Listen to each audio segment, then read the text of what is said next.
изводите, които можем да се направим от рейтинговата система, са доста сериозни, понякога тревожни, но пък е хубаво, като ги знаем, ще може да вземем правилното решение и да вървим напред.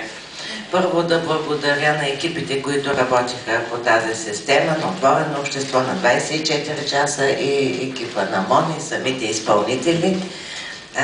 Получиха се добре нещата или общо трябва да кажа, че бяха изследвани 51 училища, 37 държавни, 14 частни. В момента имаме 254 427 студента в държавните и в частните висши училища, като в държавните те са 211 170.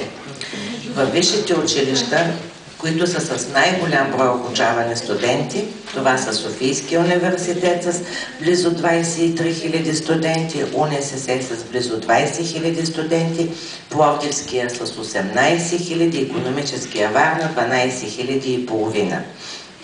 Интересно е за докторантите, защото за 2013-2014 година от общ брой 4726 докторанта, 4598 са в държавните и само 128 докторанта има в частните висши училища.